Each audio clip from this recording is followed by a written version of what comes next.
Mais du coup, quand t'arrives sur le plateau et que du coup t'as pas vu le décor avant, tu t'émerveilles tout de suite. Tu dis waouh, ça rend comme ça, c'est génial. Il y a un côté Matrix, enfin le film quoi. Hop, on est dans un grand espace tout blanc, puis on appuie sur un bouton, et hop, le décor, les comédiens, tout le monde est projeté dans un autre univers de manière totalement immersive.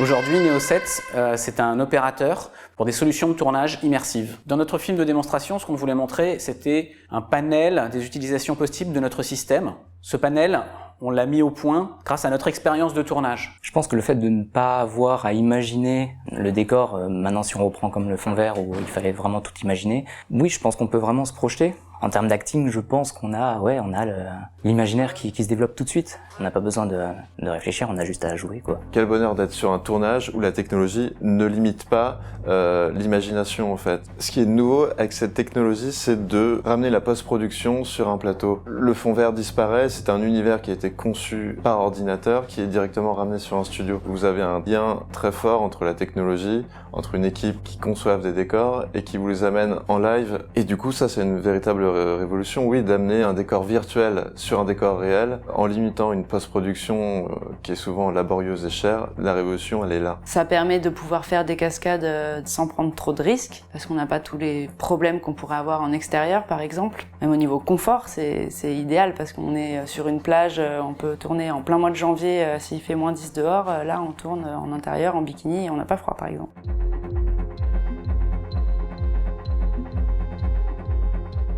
C'est le principe du trompe-l'œil permanent, donc un trompe-l'œil, on a besoin d'un point de vue pour déformer les perspectives, pour qu'elles soient parfaitement justes de ce point de vue-là. Et donc l'idée, ça va être de mettre un tracker, donc un système qui permet de connaître la position de la caméra de cinéma, de la caméra réelle en permanence, et ces informations sont envoyées dans un moteur qui s'appelle Unreal Engine, qui va gérer ces déformations de perspective en temps réel qui sont, elles, reproduites sur les écrans. Comme l'ordinateur connaît l'emplacement de la caméra précisément, il est capable de reproduire les perspectives virtuelles que devrait voir la caméra si elle se trouvait vraiment dans ce décor. Où on sent très bien que dès qu'on met du mouvement, les perspectives se déforment et en fait l'effet il est multiplié. On va avoir un résultat instantané en sortie de caméra. Et donc on va travailler plus vite, plus efficacement, et on aura moins de problèmes en post-production. Le studio LED ne se suffit pas à lui-même, il faut quand même construire des décors. L'assemblage du studio LED plus de la construction de petits décors vont faciliter l'immersion. Tourner en studio LED, ça vous apporte le résultat tout de suite. Vous êtes au même titre que les comédiens immergés dedans, et ça, en termes de mise en scène,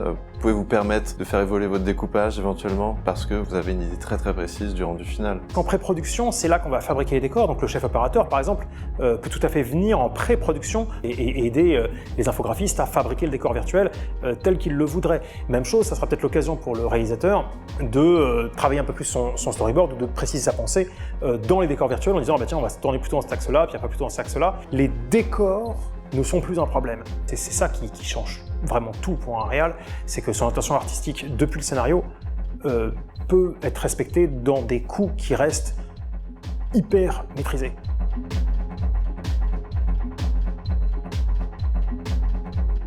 C'est un procédé qui est complètement nouveau parce que les outils permettant d'obtenir ce résultat sont extrêmement récents. C'est vraiment les dernières évolutions technologiques en termes de logiciels, en termes de puissance informatique et aussi en termes de qualité de LED qui rendent aujourd'hui cette solution viable et fonctionnelle. Il y a 3 changements technologiques majeurs. Le premier, c'est les écrans. Ils sont tellement contrastés et tellement justes en fait que ça devient très difficile de faire la différence avec le réel. Ils sont aussi tellement lumineux qu'on peut s'en servir pour éclairer le plateau. C'est un outil qui est extrêmement pratique et qui peut venir peut-être pas en remplacement total des projecteurs de cinéma, même si on pourrait l'imaginer, mais nous on a choisi en tout cas assez clairement une solution hybride. Donc le premier élément, c'est la luminosité des écrans LED et le réalisme de ces écrans LED qui vraiment changent tout en termes de perception à la caméra.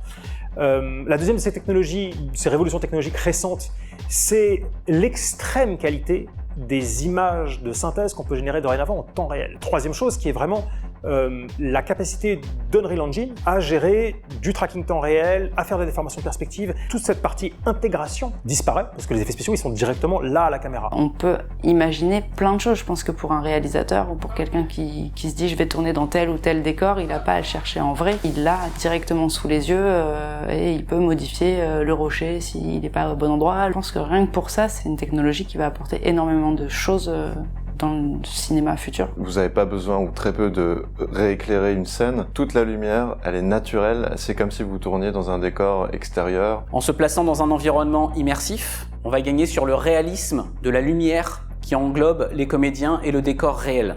Si on prend l'exemple concret d'un tournage en voiture, le fait d'être dans une chambre d'immersion va nous donner des reflets réalistes directement à l'image. Et quelque chose qui est vraiment spécifique à cette technologie pour le cinéma, ça s'appelle le frustum, ça veut dire la section de cône, dans lequel la définition est excellente, et ce qui est à l'extérieur de cette zone, en fait, est immobile. Toute cette surface ne sert que en tant que source d'éclairage ou en tant que source pour les reflets. Alors quel est l'intérêt que ça soit immobile ? Il y en a deux. Un, on gagne un petit peu en puissance de calcul, puisqu'en fait, la pleine puissance n'est utilisée que pour ce que regarde la caméra. Comme on passe notre temps à déformer les perspectives, le problème c'est que si vous faisiez ça sur l'ensemble, en fait, vous allez vous retrouver avec tout le décor qui bouge, et donc les reflets dans les voitures, ou dans les lunettes, ou dans ce que vous voulez, sur les costumes réfléchissants, etc., vous avez vos reflets qui se baladent. Donc ça, c'est pas possible. Donc du coup, on bloque toutes les perspectives et la définition de tout ce qui est à l'extérieur de ce que voit la caméra, et puis tout ce qui est dans la caméra va être en pleine définition.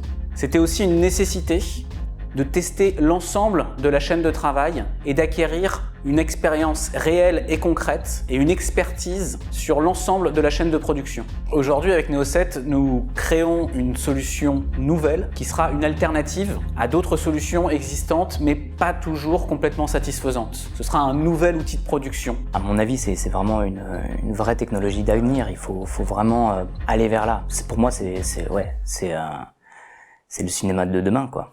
La production virtuelle sur écran LED, c'est une techno, quand on la découvre, on se dit c'est un truc de dingue déjà, et ça va continuer. C'est-à-dire ça va être de plus en plus un truc de dingue. J'ai vu cette tech, et je me suis dit ça va tout changer. Cette industrie va changer totalement.